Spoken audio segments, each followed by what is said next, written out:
Birth সার্টিফিকেটে নাম সংশোধনের ক্ষেত্রে নতুন গাইডলাইন স্বাস্থ্য ভবনের। এবার থেকে আর ইচ্ছে মতো নাম সংশোধন করা যাবে না।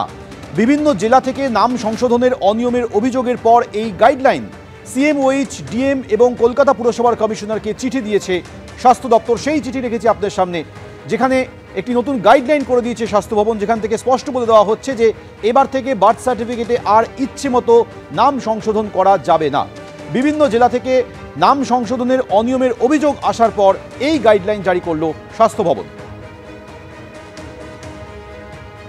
সন্দীপ সরকার বিস্তারিত বলবেন এই বিষয়ে। সন্দীপ, দেখো, ইতিমধ্যে একটি গাইডলাইন জারি করা হয়েছে রাজ্য স্বাস্থ্য দপ্তরের তরফে।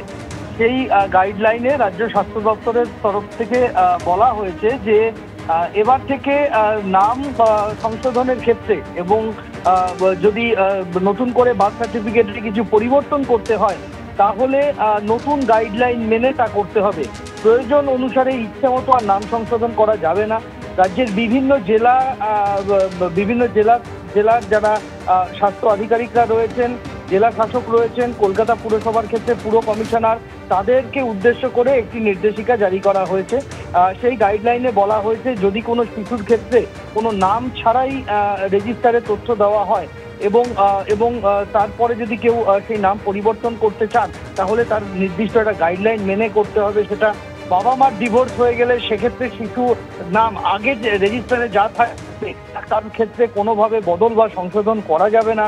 নামের বানান যদি ভুল হয়, ক্লারিক্যাল যদি কোনো মিস্টেক হয়, রেজিস্টারে তোলার সময় যদি কোনো তথ্যগত ভুল থাকে তাহলে সুনির্দিষ্ট কিছু ডকুমেন্ট জমা দেওয়ার পরই সংশোধন করা যাবে। অর্থাৎ এরকম 1-2 করে একাধিক নির্দেশিকা দেওয়া হয়ে একাধিক গাইডলাইন জারি করা হয়েছে এবং বলা হয়েছে যে সেই পদ্ধতি মেনেই কিন্তু নাম সংশোধন করতে হবে এবং বার্থ সার্টিফিকেটে ভুল ত্রুটি যদি কিছু থেকে থাকে তাহলে তার পরিমার্জন করতে হবে। এই নির্দেশিকা দেওয়ার আগে কিছুদিন আগেই কেন্দ্রীয় স্বাস্থ্য মন্ত্রকের তরফে একটি নির্দেশিকা এসেছিল, যেখানে বলা হয়েছিল যে বার্থ সার্টিফিকেটে বেশ কিছু বেনিয়ম হচ্ছে। এই বেনিয়মগুলো বিভিন্ন রাজ্য থেকে নজরে এসেছে তাদের। সেই বেনিয়ম সংশোধন করার জন্য, বেনিয়মকে রোখার জন্য বেশ কিছু পদক্ষেপ করতে বলা হয়েছিল। মনে করা হচ্ছে যে তারই অঙ্গ হিসেবে এই গাইডলাইন জারি করলো রাজ্য স্বাস্থ্য দপ্তর। ধন্যবাদ সন্দীপ।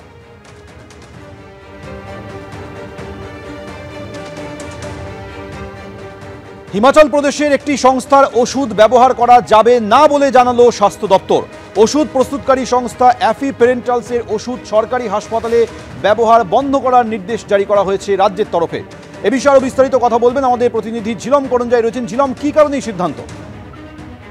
একদমই, এই যে ওষুধ প্রস্তুতকারী সংস্থা অ্যাফি পেরেন্টাল, সেটা হিমাচল প্রদেশের ড্রাগ কন্ট্রোলের তরফ থেকে তাদের ম্যানুফ্যাকচারিং বন্ধ করতে নির্দেশ দেওয়া হয়েছে। সেইখানে তারা ভুল ত্রুটি পাওয়ায় তাদের স্টপ ম্যানুফ্যাকচারিং নির্দেশ দেওয়া হয়েছে এবং সেই নির্দেশ জানার পরই স্বাস্থ্য দপ্তরের তরফে সমস্ত মেডিকেল কলেজকে নির্দেশ দেওয়া হয়েছে যে এই সংস্থাটি মূলত ইনডোর রোগীদের জন্য 11 রকমের ক্যাটাগরাইজড ওষুধ দেয়, যার মধ্যে অধিকাংশই ক্যান্সারের চিকিৎসা।